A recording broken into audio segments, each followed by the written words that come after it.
preso en las redes de tu cuerpo. En las redes de tu cuerpo, en la fuente de tu boca yo he bebido y estoy preso de tu cuerpo. En tu boca yo he bebido y estoy preso en las redes de tu cuerpo. En las redes de tu cuerpo, y tus besos son carbones encendidos que a mí me queman por dentro. Carbones encendidos que me queman las entrañas de mi cuerpo. Y ahora no sé qué hacer, si besarte los labios, o morirme de sed, o pasar el calvario de no volverte a ver.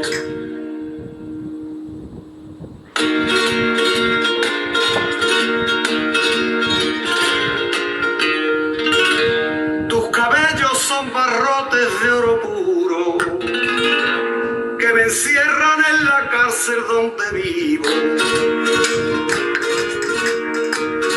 En la cárcel donde vivo, tus cabellos son barrotes de oro puro de la cárcel donde vivo. Son barrotes de oro puro que me encierran en la cárcel donde vivo. En la cárcel donde vivo, y me tienen prisionero de tu beso, de lo que yo soy cautivo. Prisionero de tu beso, vida mía, de lo que yo soy cautivo.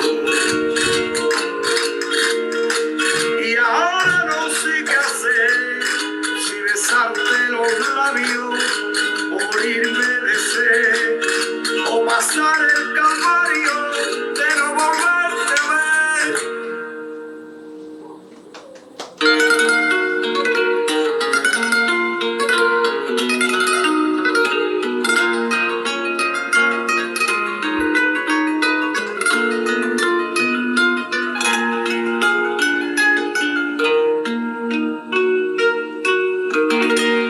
Con las letras de tu nombre tengo escritas 1000 palabras dentro del corazón mío. Dentro del corazón mío, con las letras de tu nombre tengo escritas dentro del corazón mío. 1000 palabras con las letras de tu nombre dentro del corazón mío. Dentro del corazón mío, que me dicen la verdad de tu cariño y los sentimientos míos. La verdad de tu cariño, vida mía, y los sentimientos míos. Y ahora no sé qué hacer, si besarte los labios, o morirme de sed, o pasar el calvario de no volverte a ver.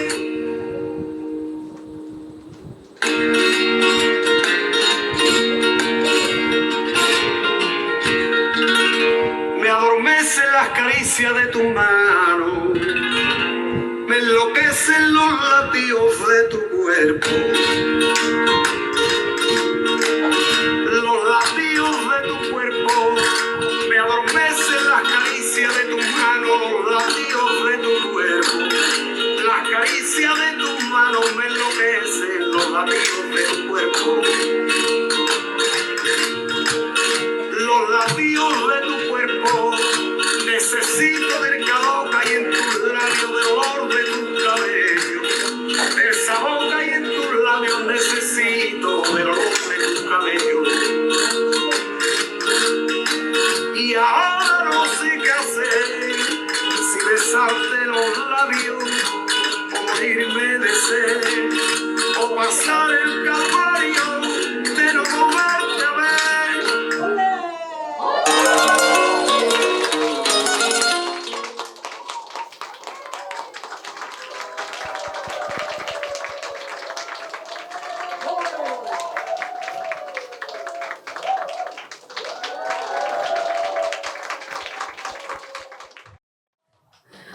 제가요, 어떤 부탁을 드렸냐면, 우리 논산에 와서 좀 가르쳐 달라고.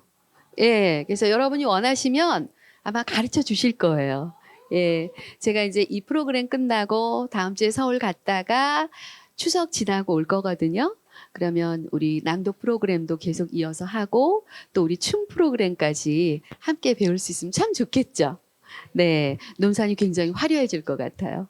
자, 그럼 지금부터 우리 발표회를 8회차, 오늘이 8회차 시간이죠. 예, 8회차 시간에 이제 그동안 7회차 배운 거 발표하는 시간을 가져보도록 하겠습니다. 자, 준비되셨나요? 처음 나오실 분? 네, 좋습니다. 자, 그럼 시작하도록 하겠습니다.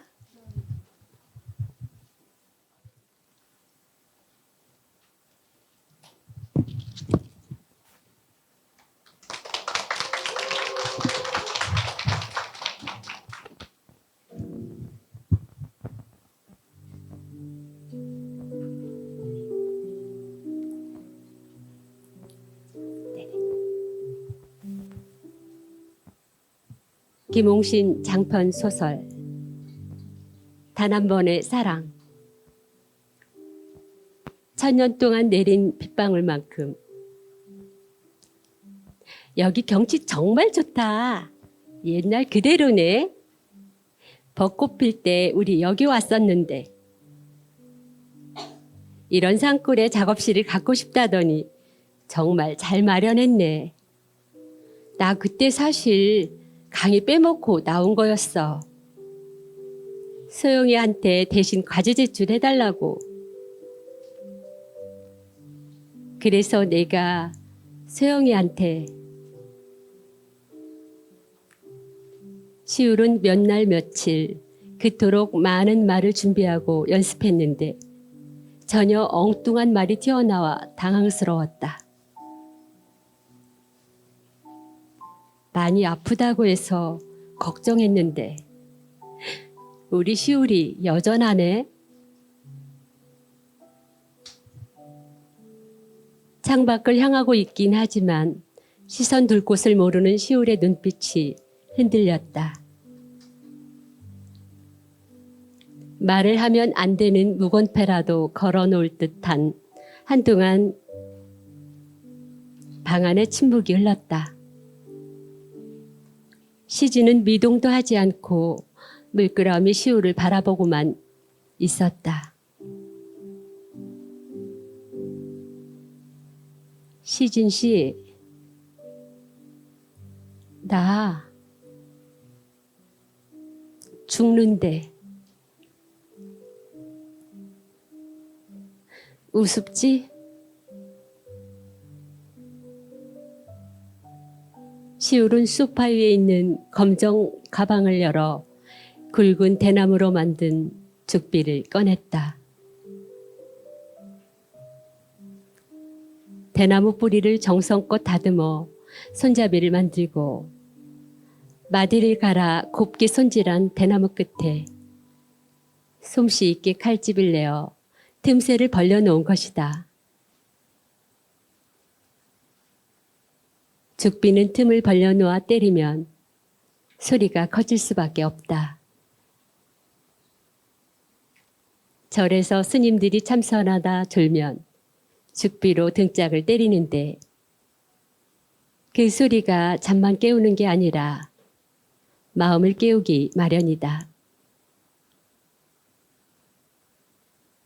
시진은 숨소리조차 내지 않은 채 참선에 든 양 죽비를 바라보며 침묵을 지켰다.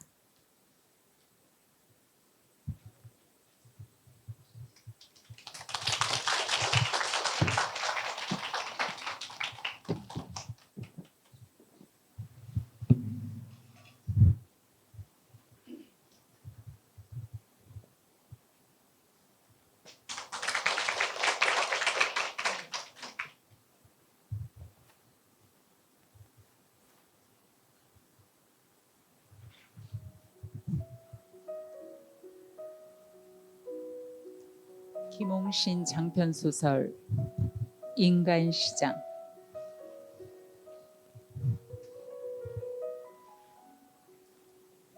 기찬 거 있다? 내가 손뼉을 치며 말했다. 사람 장사꾼을 취재하는 거. 그게 무슨 소리야? 인신매매. 서울역에서 무작정 상경한 소녀 팔아먹는 거 있잖아. 요즘 그런 게 있으려고. 있어. 내가 있다면 있어. 봤어? 팔아먹는 거 봤어? 보진 못했지만 들은 얘기가 있어. 설마 지금이 어느 때인데. 밑줘야 본전이지 뭘. 근사하지 않겠니? 특종이 될 텐데. 그런 게 있다면이야 특종감이지만. 다혜는 자신이 없는지 말끝을 흐렸다. 나도 자신이 없는 것은 마찬가지였다. 상경소녀를 팔아먹는 사람들이 아직도 있다면 얼마에 팔리는지, 어디로 팔려가는지, 누가 사람 장사를 하는지 보고 싶었다. 사람 장사, 인간 시장. 제목은 그런 식으로 붙이면 되겠다. 기발하긴 한데 그러다가 만약 잘못되면 어쩌지? 잘못될 게 뭐 있어? 해보는 거야. 그렇지 않고는 특종을 잡을 수가 없어. 망설이는 표정이 역력했다. 다혜는 그러니까 자격이 없는 여자야. 아예 집어치우고 간호원이나 하라고. 내가 이렇게 이죽거렸다. 아니야. 악착같이 해볼 거야. 까짓거. 죽기 아니면 까무러치기지 뭐. 다혜가 결심한 듯 말했다. 이왕 마음 먹었으면 제대로 해보자. 우선 우리가 대전쯤 내려가서 야간 열차를 타는 거야. 새벽 기차에서 내려 직접 취재하는 거 어때? 허튼 짓 하려고 날 꼬이는 건 아니겠지? 참, 내 솔직하게 말할게. 내가 조금만 나쁜 놈이라면 강제로라도 널 훔쳤을 거야. 벌써 말이야. 난 공일이고. 다혜는 어이가 없는지 피식 웃고 말았다. 그러나 더 이상은 말대꾸를 하지 않았다. 다혜는 알고 있을 것이다. 내가 앙심만 먹는다면 못할 것이 없다는 걸.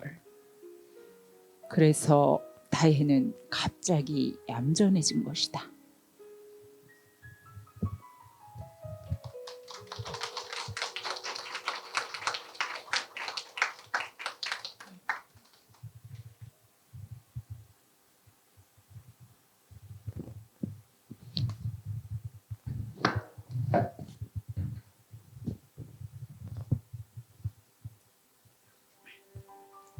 김홍신 장편 소설 죽어나간 시간을 위한 애도.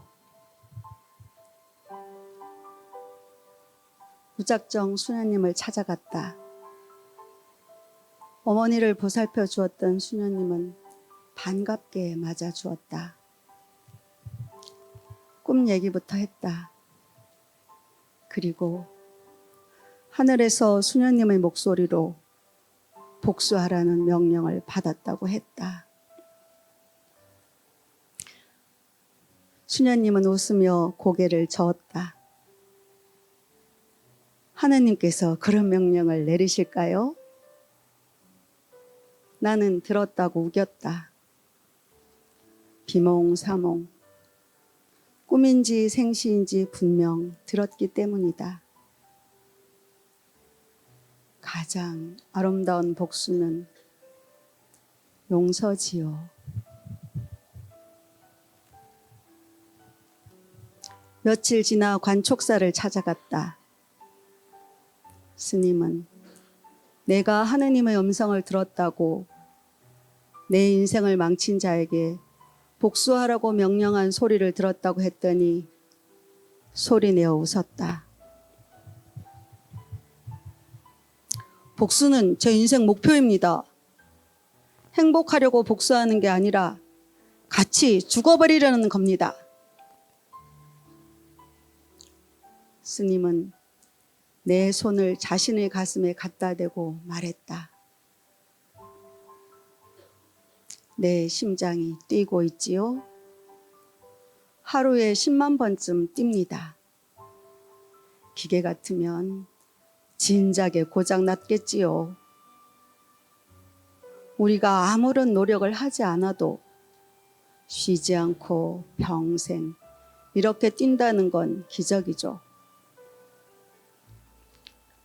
이런 기적을 날마다 맞이하지만 언젠간 우리 모두 하늘로 가야겠죠. 그런 가치 있는 시간을 살아가는 동안 얼마 남지 않은 시간을 의미 있는 일을 하면서 보내야 합니다. 가장 좋은 방법은 사랑과 용서입니다.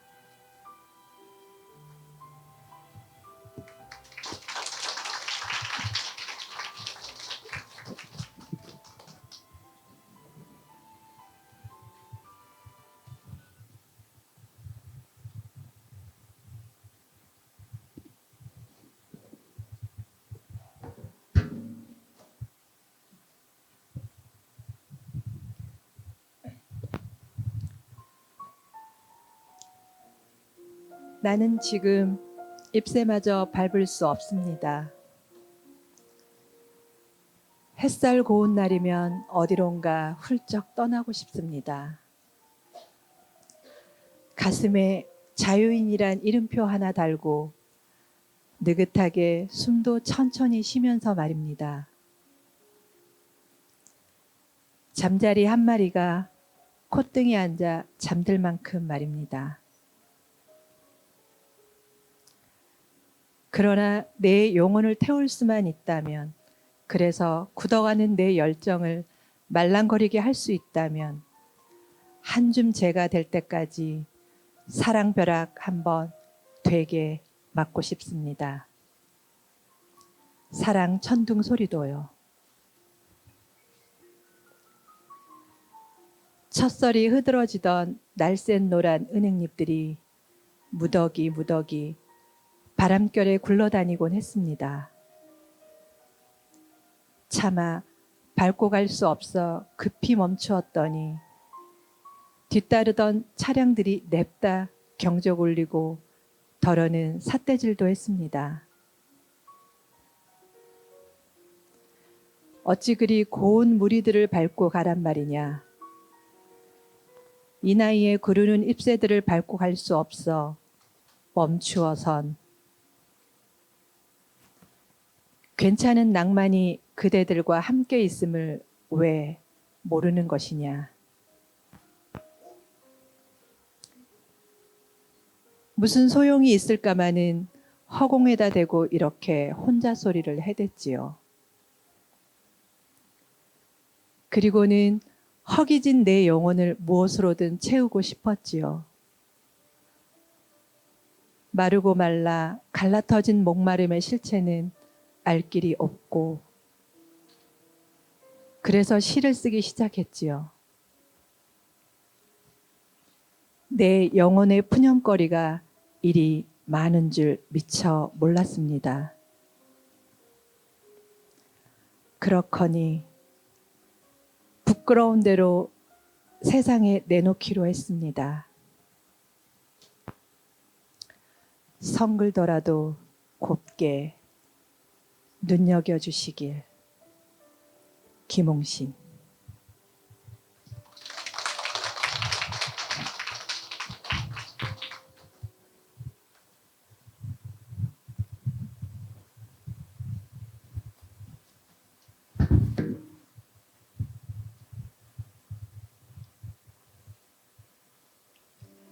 기도. 김홍신. 죽어서는 아니 될 한 여인이 있습니다. 살아있게 해달라고 발버둥을 친다 한들 하늘 저편이 꿈쩍하랴마는 하늘이여, 내 목숨 반을 잘라 님에게 주렵니다. 목숨 아까운 줄 왜 모르랴마는 거두어 주소서, 거두어 나누어 주소서.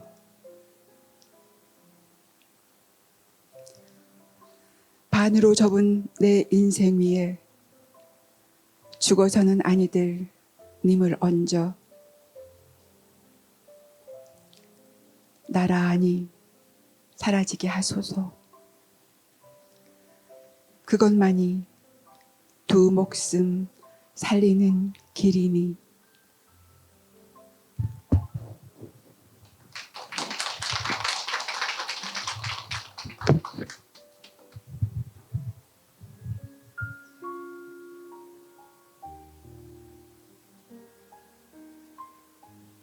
겨울 찻집. 김홍신. 겨울 그림자 짙은 모퉁이 찻집.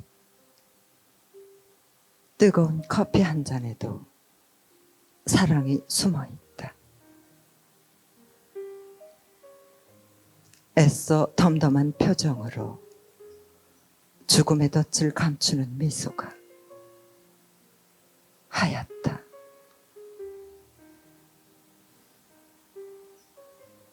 통곡하다가 웃어야 하는 이 느닷없는 거짓말 같은 죽음의 그림자. 사랑해선 안 될 사랑에 대한 하늘의 징벌.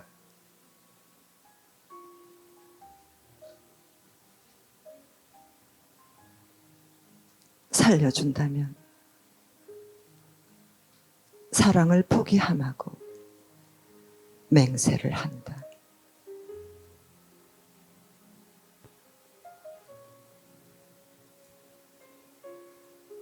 그대 살아난다면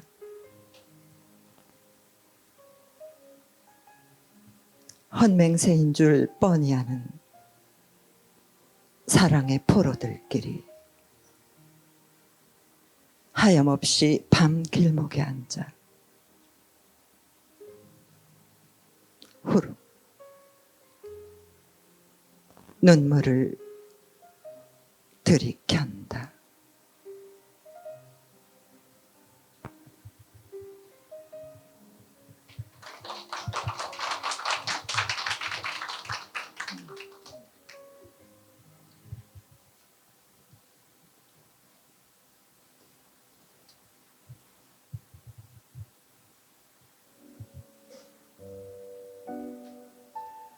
생명의 노래.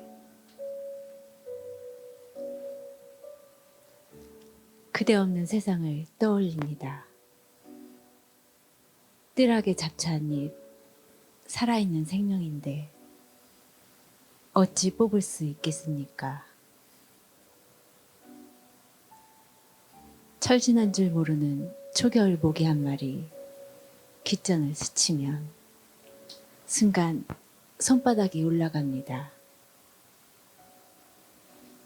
철 모르는 모기지만 저살쿵이는 알아 금세 높낮음들 치며 날아갑니다. 저 미물도 생명인데 어찌 잡을 수 있겠습니까? 살려주렵니다. 피 한 방 티밀면 그만인걸. 굳이 쫓지 않으렵니다. 한 생명의 소중함이 이리도 처절한데 어찌 앙상한 나무를 흔들어 낙엽을 떨어뜨릴 수 있으리요. 낙엽 떨어져야 새순 돋는다는 걸 모르는 이 있으리요만. 아니 됩니다. 그대의 병마가 깊어가는 한 잡초든 모기든 낙엽이든 살아있는 대로 살아있어야 합니다. 이대로 우주의 모든 것이 멈추게 해주십시오. 그래야 그대 생명도 그대로 있을 테니까.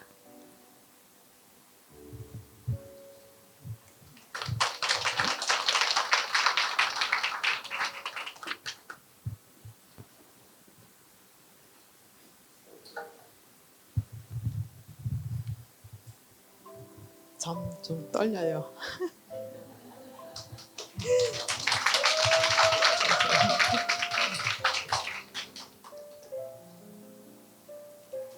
곰삭은 사랑 이야기.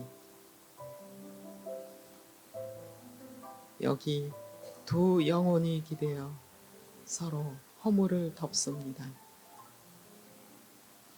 곱게 가꾼 마음을 열어 사랑이란 수건을 풉니다. 추억은 낱낱 엮어 타래타래 영혼과 육신 얽어 사각사각 인연의 아름다움을 지천으로 펼치리니 싱그런 풀꽃 향기 사람끼리 해맑고 진솔한 동행이여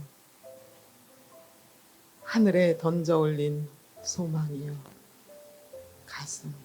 가슴으로 받으소서. 세월이 흐른 뒤 곰삭은 사랑 이야기들이 아라리 시 한 수로 남으리니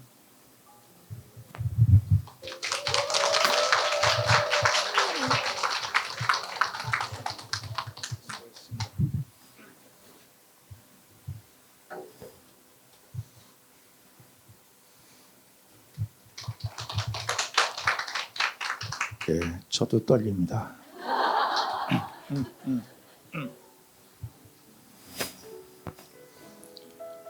고요. 하늘 무게에 짓눌린 고요. 거대한 산자락 아래 온파 꺼진 오두막 한 채.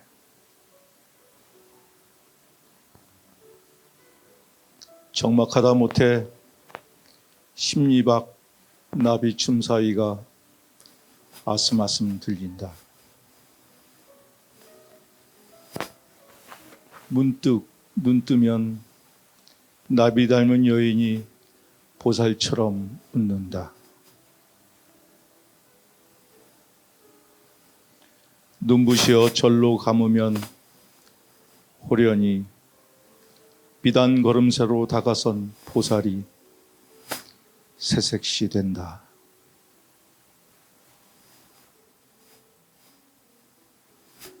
첫날 밤 새색시는 열정으로 제 몸 살라 불바다가 된다. 첨벙 뛰어들어 성숙한 장기처럼 회를 쳐대도 온몸이 불길에 휘감겨도 오두막이 잿더미가 되어도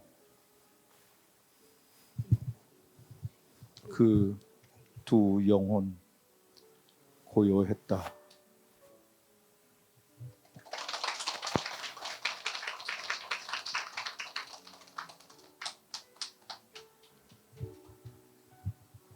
네, 시 낭송 잘 들으셨죠? 예, 제 새끼들 잘하지 않아요? 그러니까 5회차 공부하고 이렇게 하시는 거예요. 네, 너무 잘하시죠? 네. 자, 이제 다음에는 우리 김봉희 선생님 이제 소설 했고, 시 했고, 그리고 이번에 동화가 있어요. 선생님이 동화 쓰신 거 아셨어요? 모르셨죠? 저는 시 쓰신 것도 몰랐어요. 예, 근데 동화가 있습니다. 우리 동화에는 우리 어린이가 또 출연을 해요. 네. 자, 여기 그 해설하시는 선생님은 여기서 그냥 해주시고요. 나머지 분들은 이걸 다 정치 장치를 하게 해요? 그냥 마이크 들고 하면 좋지 않을까요? 자, 예, 그럼 하세요. 예. 잠깐만 세팅을 할게요. 네. 우리가 이런 게 또 재미 아니겠어요? 예. 뭔가 이렇게 다 갖추어주고 매끄럽게 쫙 하는 것보다 이렇게 또 실수도 좀 해가면서 또 준비가 조금 부족해도 이렇게 같이 함께 이렇게 어우러져서 하는 것이 또 재미인 것 같습니다. 또 하나의 재미죠? 네. 자, 그러면 준비되는 대로 시작을 하도록 하겠습니다.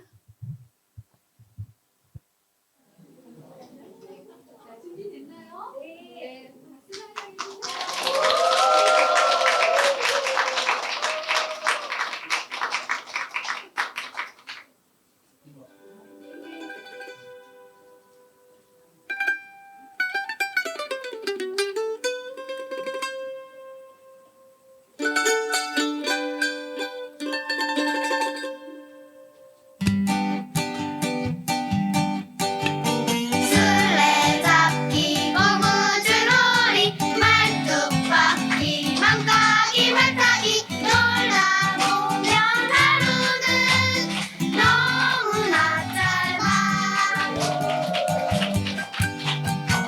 아침에 눈 뜨면 마을 앞고 차렷 인사.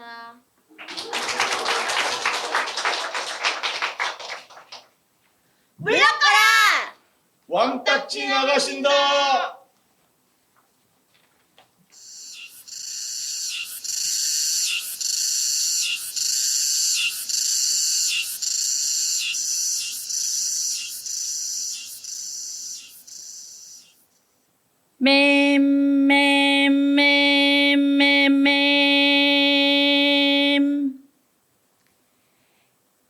매미가 오는 무더운 여름, 한우리는 할머니 댁에 왔어요. 할머니, 할아버지는 밭에 나가 일하시고 한우리 혼자 마루에 누워 있어요. 채, 시골에는 게임기도 없네. 아이 심심해.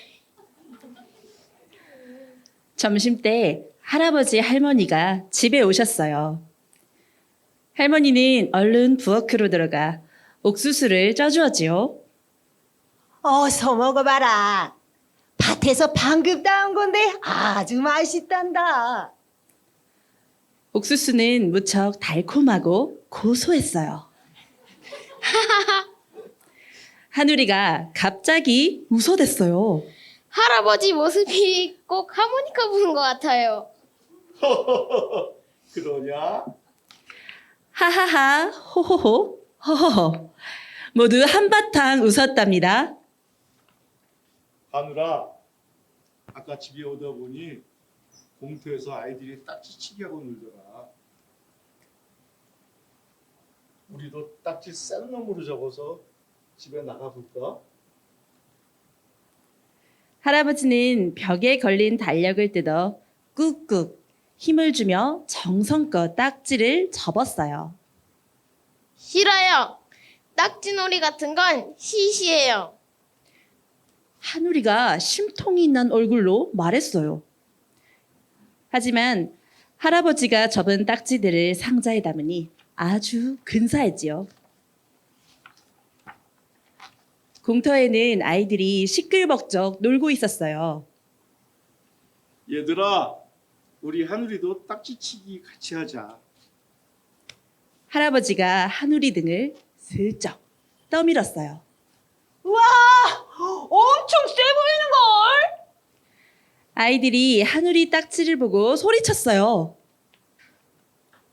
좋아! 나랑 먼저 한판 붙자. 골목대장 준이가 앞으로 나섰어요. 가위바위보! 가위바위보! 준이가 이겼어요. 하늘아, 너 딱지 내려놔. 하누리가 딱지를 땅바닥에 꺼내놓았어요.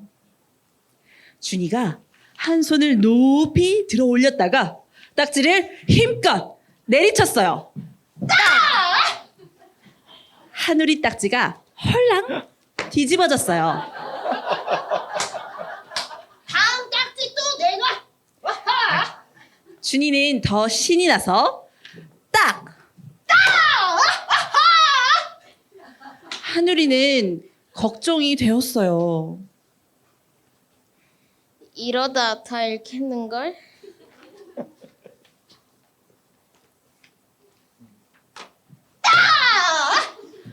다음 딱지도 헐랑. 그 다음 딱지도 헐랑. 더 센 딱지 없냐? 준이가 으스대며 물었어요. 마지막 남은 건 아주 왕센 딱지예요. 어디 한번 넘겨보시지. 드디어 내가 갖고 싶은 왕딱지가 나왔다. 준이가 딱지를 잔뜩 노려보다 힘껏 내리쳤어요. 엄청 큰 소리가 났지만 빗 맞았지 뭐예요? 아휴, 이럴 수가. 준이가 씩씩 거렸어요. 준이 녀석 코를 납작하게 했을 테도. 하누리는 이마에 난 땀을 손등으로 쓱 닦고 왼발을 앞으로 내민 다음 천천히 오른손을 들어 올렸어요. 그러고 나서 딱지 한가운데로 향해 힘껏 내리쳤어요. 딱! 모두 숨을 멈췄어요. 하누리 딱지가 튀어오르더니 떡하니 준이 딱지에 올라탄 거예요. 봤지? 내 딱지 꿈쩍도 안 하는 거. 준이가 우쭐댔어요. 그러고 나서 딱지를 확 뒤집지 뭐예요? 준이 너 반칙이야. 하누리가 주먹을 불끈 쥐고 말했어요. 상대방 딱지가 자기 딱지에 포개지면 손으로 뒤집어서 따먹을 수 있어. 맞아. 준이가 딴 거야. 아이들도 모두 준이 편을 들었지요. 하누리의 딱지 상자는 어느새 텅 비어버렸어요. 딱지를 전부 딴 준이는 상자 안에 더 이상 딱지를 넣을 수 없었어요. 준이가 하누리에게 다가가 말했지요. 하늘아, 남은 딱지는 너 다 줄게. 내일 다시 나와서 우리랑 함께 놀자. 하누리는 조금 망설이다가 대답했어요. 그래, 준이야. 그때 아이들이 달려가며 외쳤어요. 우리 개울에 몇 가문을 간다. 너희는 안 가? 우리도 갈게. 먼저 가. 준이가 소리쳤어요. 하늘아, 너도 같이 가자. 좋아. 물놀이라면 자신 있어. 둘은 아이들 뒤를 따라 힘껏 달려갔어요. 야, 신난다. 신난다. 아이들은 물장구도 치고 물싸움도 하고 물속에서 숨 오래 참기 시합도 했어요. 얕은 물에서는 고기 잡기를 했지요. 얘들아, 빨리빨리 물고기 가둘 곳 만들어. 아이들은 큰 돌을 쌓고 작은 돌로 틈새를 막았어요. 됐어. 이제 물고기를 잔뜩 잡아오자. 갑자기 하늘에 먹구름이 몰려왔어요. 후드득, 후드득, 후드득. 쏴!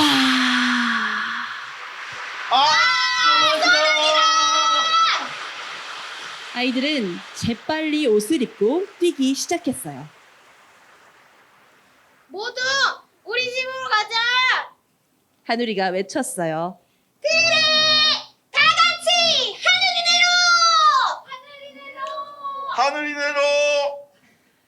친구가 된 아이들과 함께 토란잎 우산을 쓰고 달리니 정말 신이 났지요. 녀석들아, 감기 걸리겠다. 할아버지가 수건으로 흠뻑 젖은 아이들을 닦아주었어요. 할머니는 찐 옥수수와 감자, 수박을 내주었지요. 우와! 잘 먹겠습니다! 아이들은 냠냠, 와삭와삭 맛있게 먹었답니다. 금세 일주일이 지나고 엄마 아빠가 하누리를 데리러 왔어요. 벌써 친구들과 헤어질 시간이 되었다니. 하누리는 무척 섭섭했어요. 엄마, 좀 더 있다 가면 안 돼요? 안 돼! 이제 곧 개학이잖니? 그때 준이가 찾아왔어요. 하늘아, 너한테 줄 선물이 있어. 준이는 하누리한테 딴 왕딱지를 내밀었어요. 겨울방학에도 또 올 거지? 그때 우리 신나게 눈썰매 타며 놀자. 그래, 준이야. 하누리는 벌써부터 겨울방학이 기다려지지 뭐예요. 시골에서 함께 놀던 친구들 모습이 자꾸자꾸 눈앞에 아른거렸답니다.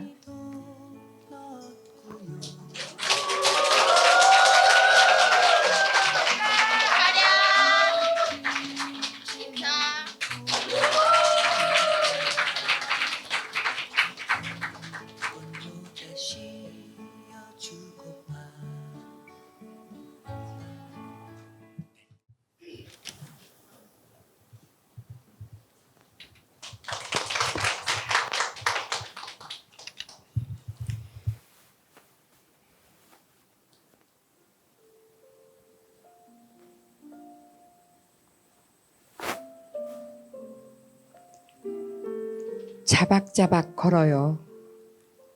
김홍신 에세이. 행복해지는 최상의 방법.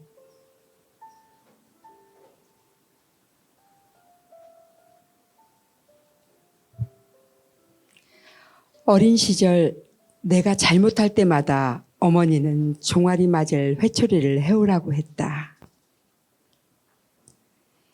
잔꾀를 내어 작은 나뭇가지를 가져오면 철썩철썩 세 대를 때렸고, 어쩌다 굵은 나뭇가지를 꺾어오면 가볍게 한 대만 때렸다.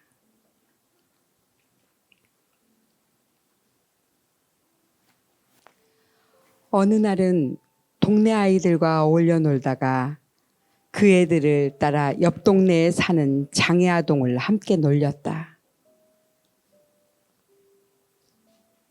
그 애는 울며 집으로 갔고, 그 사실을 알게 된 어머니는 나를 앞세우고 울고 간 그 아이 집으로 갔다. 살인문 앞에서 지켜보는 어머니 때문에 나는 마지못해 그 아이에게 잘못했다고 빌었다. 다른 아이들은 아무 일 없이 멀쩡하고 나만 혼나는 게 어린 마음에도 억울했다.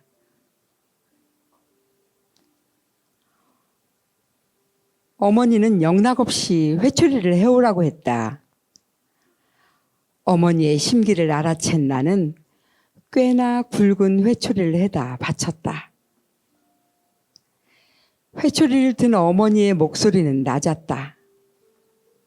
이 녀석아, 사람은 짐승과 벌레하고도 같이 살아야 하는데 하물며 아픈 사람을 놀리고 괴롭히는 게 사람 새끼가 할 짓이냐?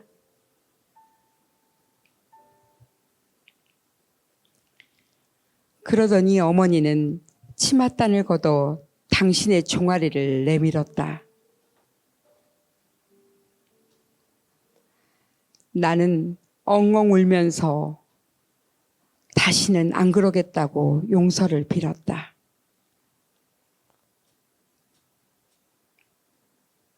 몇 번이나 때리라고 하던 어머니도 눈물을 쏟았다.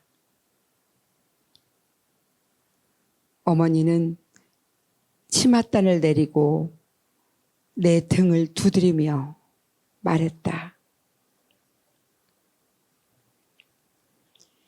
다시 그런 짓 하면 내 자식이 아니니 내 등을 두드리며 말씀하셨다.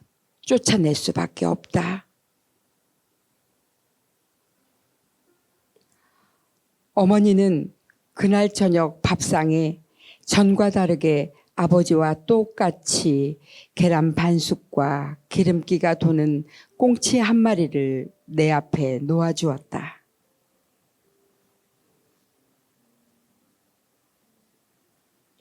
훗날 철들 무렵 조선시대의 자식교육에 대한 글을 읽으며 어머니의 회초리가 퍼뜩 떠올랐다. 잘못을 저지른 자식에게 어머니가 회초리를 들려주고 내가 잘못 가르친 탓이니 나를 때리라 하였더니 자식이 진정으로 용서를 빌고 뉘우쳤다는 내용이었다. 세월이 하수상하여 근심, 걱정이 날로 쌓이고 그리운 사람들을 만날 수 없으니 어머니의 회초리와 사람은 짐승과 벌레하고도 같이 살아야 하는데 하시던 목소리가 귓전을 때린다.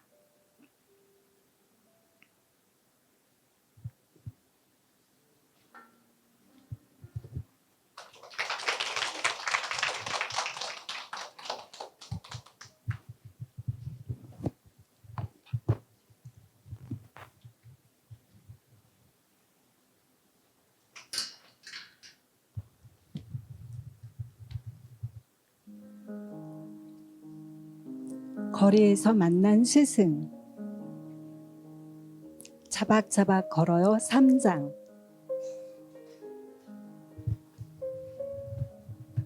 어느 날 약속 장소로 가다가 나는 참 아름다운 장면을 보게 되었다. 지하철 입구에 고개 숙이고 앉은 거지 앞에 요즘 보기 드문 10원짜리와 50원짜리 동전이 여러 개 놓여 있었다. 합쳐봐야 1,000원 조금 넘는 액수였다. 지나가던 여성이 1,000원권 지폐를 놓고 가자 거지는 얼른 지폐를 안주머니에 넣어버렸다. 돈이 없는 척해야 사람들의 동정심을 얻을 수 있을 거라는 생각을 하며 내 지갑을 열어보았다. 1,000원짜리는 좀 많은 것 같아 한 장밖에 없는 1,000원짜리를 꺼내들고 앉아있는 거지에게 다가갔다. 그때 내 앞을 걸어가던 여성이 1,000원짜리 한 장을 거지 앞에 놓더니 두 손을 모으고 절을 했다. 그 순간 내 가슴은 출렁거렸고 부끄러웠다. 거지에게 돈을 주며 좋은 일을 했다고 생각한 적은 있지만 거지에게 두 손 모으고 절을 해본 적은 없었다. 더러 거지가 고맙다는 표시로 고개를 숙이면 가볍게 두 손을 모은 적은 있지만 거지에게 고개 숙여 절을 해본 적은 없었다. 나도 그 여성처럼 1,000원을 거지 앞에 놓고 두 손 모아 절을 했다.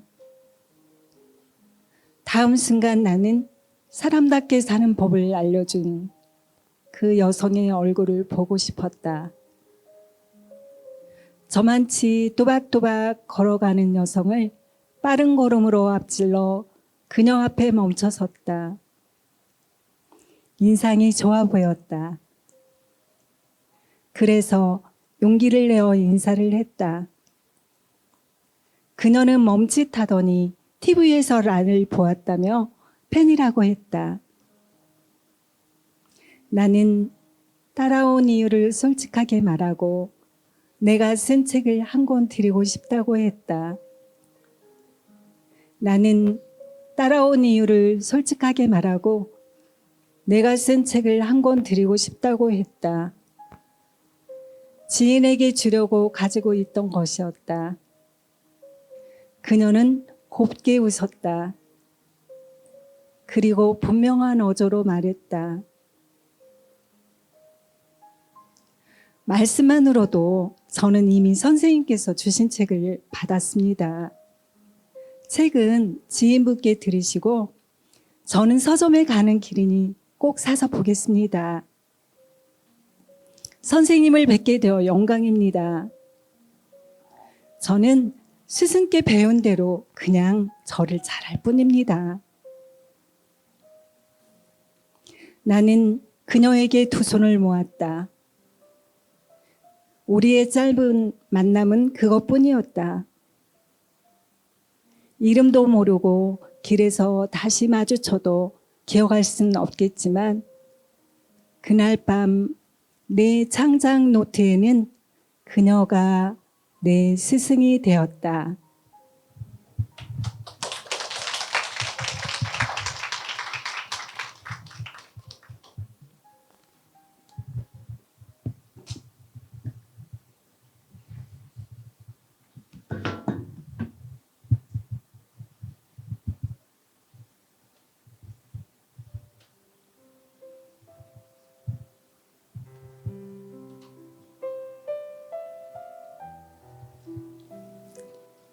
아름답게 늙어가기. 밤사이 기온이 급강하하고 비바람이 심할 거라는 일기예보를 보고 마당의 수도에 보온장치를 한 다음 보일러실 환기통을 신문지로 막았다.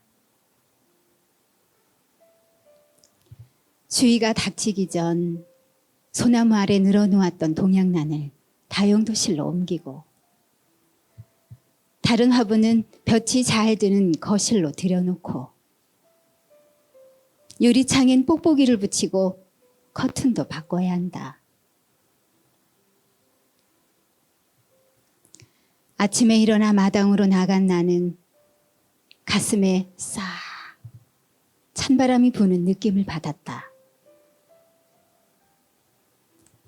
그리도 무성하던 감나무 잎이 모두 땅바닥으로 떨어져 마치 폭탄이 투하된 듯했다. 앙상한 나뭇가지를 보면서 인생도 그러하다는 생각을 했다. 혹독한 겨울을 견디기 위해, 죽음을 피하기 위해, 다시 움트기 위해 잎새를 남김없이 버려야 하는 게 나무의 생존 비법인 것이다.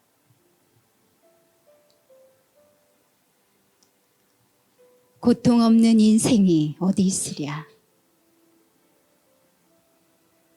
세상살이가 늘 평탄할 수 없다는 게 만고의 진리가 아닌가.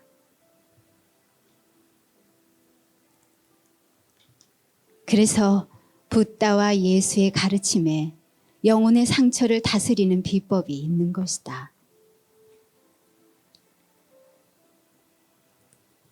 감나무는 생존하기 위해 잎새를 내려놓았고 그 낙엽들이 세월을 엮어 거름이 될 것이다. 그런데 사람은 버려야 할 것들을 잔뜩 짊어지고 인생길을 힘겹게 걸어간다.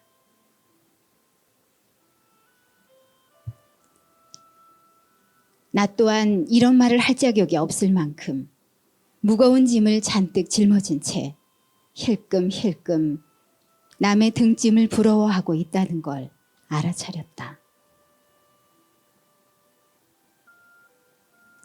아니, 남의 등짐을 갖고 싶어 하거나 부러워만 했지. 그 등짐이 그를 얼마나 고통스럽게 했는지는 몰랐던 것이다. 더구나 그가 등짐을 지키기 위해 얼마나 많은 시련과 질시와 고뇌를 견디고 애쓰며 노력했는지는 알지 못했다. 원하는 것을 얻기 위해 얼마나 많은 걸 버렸는지 알지 못한 것은 어리석음이 아니고 무엇이겠는가.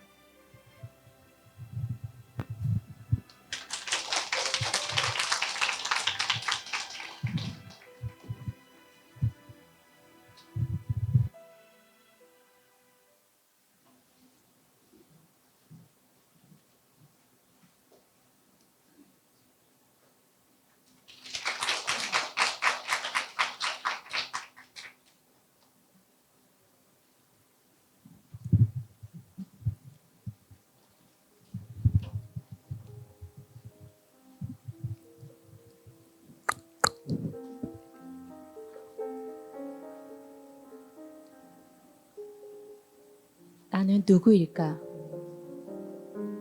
왜 살까?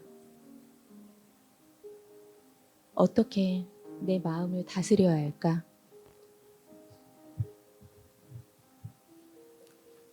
지금 괴로운 이유는 무엇일까? 인생을 살아가면서 겪는 수많은 고민에 대해 작가가 깨달은 삶의 메시지를 전해주고 있다. 세상이 주는 고통만큼 우린 강한 생명력을 얻습니다. 혼자는 행복할 길이 없어 더불어 살아야 합니다. 사람다움을 위해서는 여러 가지가 필요하겠지만 가장 중요한 것은 자신의 존재 가치를 스스로 인정하는 자존심일 것입니다. 저는 남자도 사람이니 울 줄 알아야 한다고 생각합니다. 가슴 아픈 일엔 진정으로 아파하고 감사한 일에는 진심으로 감사하며 기쁠 때에는 진정으로 기뻐하는 삶이 건강한 삶입니다.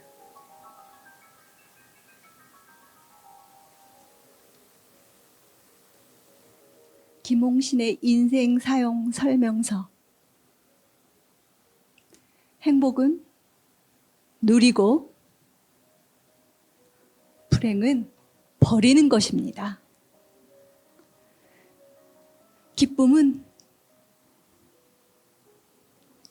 찾는 것이고 슬픔은 견디는 것입니다. 건강은 지키는 것이고 병만은 버타는 것입니다. 사랑은 끓이는 것이고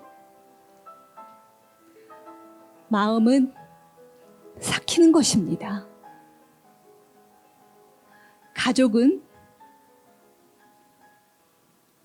살피는 것이고 이웃은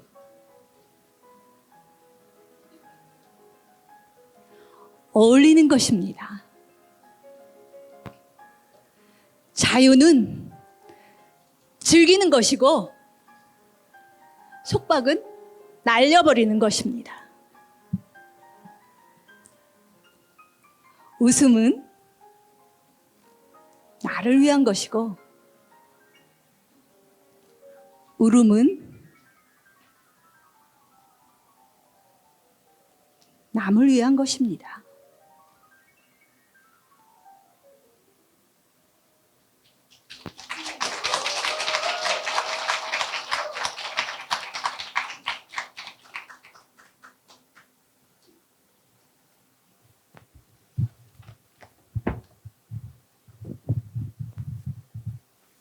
하루 사용 설명서 4월 24일 기분 좋은 사람. 누구나 남에게 기분 좋은 사람, 보고 싶은 사람, 부담 없이 만나고 싶은 사람. 무슨 이야기를 해도 잘 들어줄 사람. 늙어서도 변치 않을 사람으로 살고 싶을 것이다. 어찌 생각하면 어려울 것 같은데 또 어찌 생각하면 나 학이 달렸다는 걸 느낄 수 있을 것이다. 내가 좋아하는 사람을 떠올려 보라. 대뜸 떠오르는 건 나를 좋아해주는 사람이다. 또 떠오르는 건 친절하고 내 말을 잘 들어주고 어울릴 때 부담 없고 배려해주고 잘 웃고 마음 쓰임새가 건강한 사람이다. 내가 남에게 그런 사람이 되고 싶다면 남에게 그렇게 하는 게 최고의 비결이다. 지금 당장 종이에 내가 좋아하는 사람과 나를 좋아하는 사람의 이름을 써보라. 늙어서도 서로 기분 좋을 수 있는 사람을 10손가락으로 꼽을 수 있어야 근사한 삶을 산다고 할 수 있다.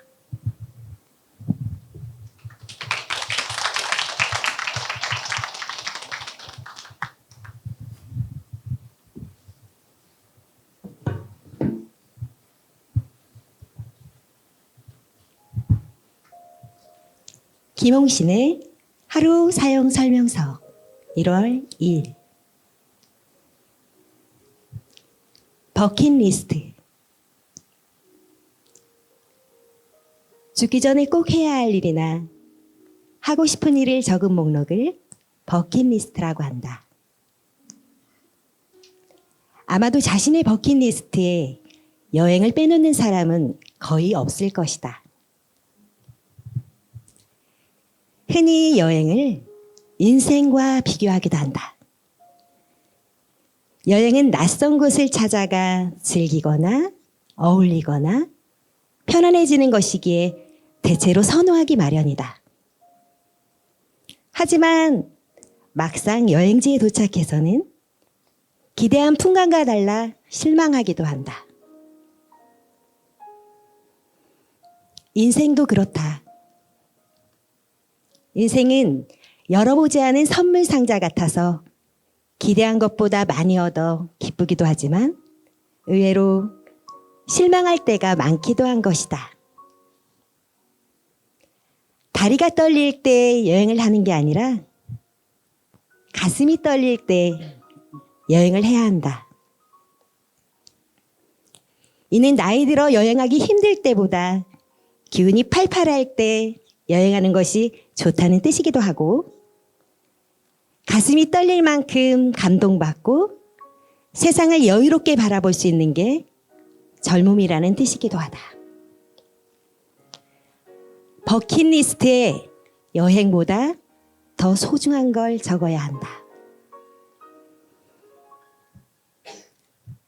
마음이 젊어지는 법을 먼저 기억하라.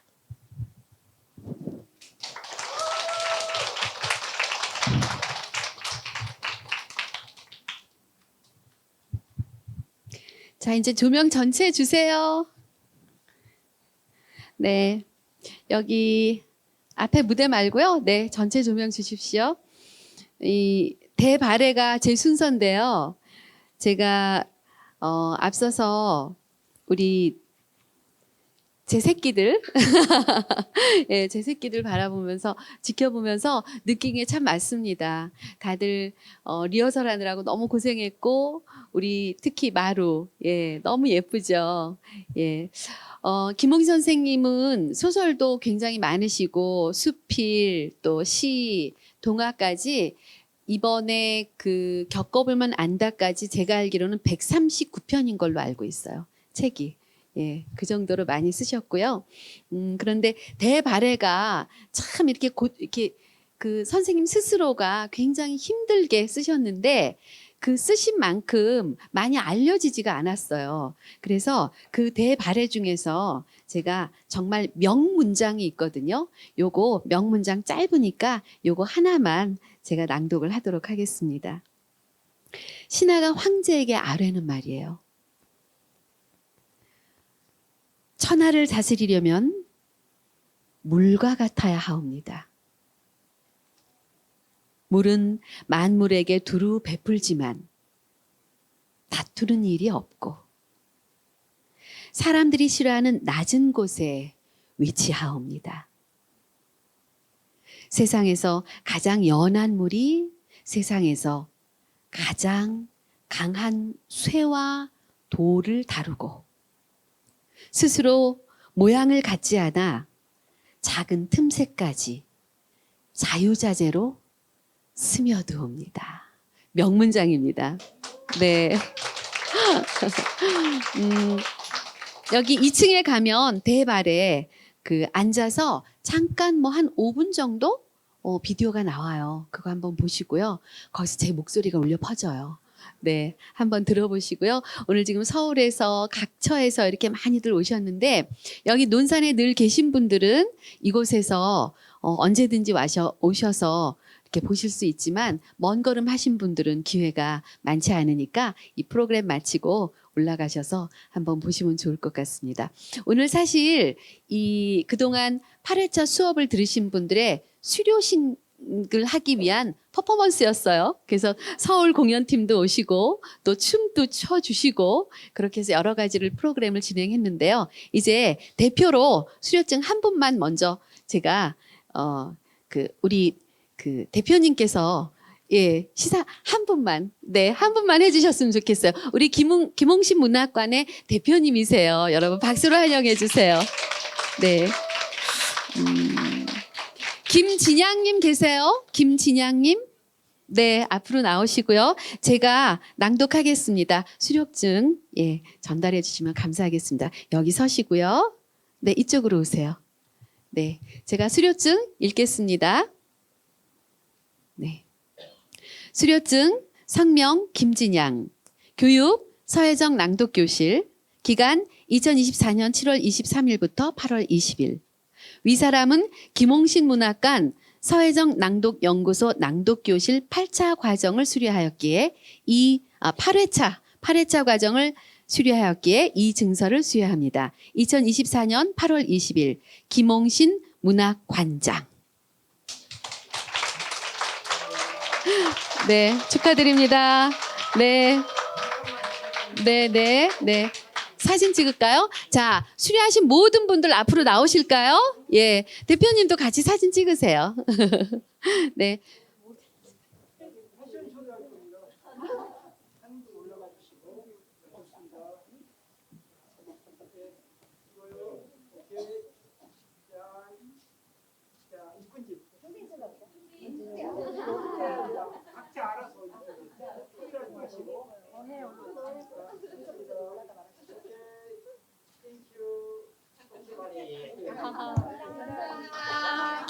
네, 수고들 하셨습니다.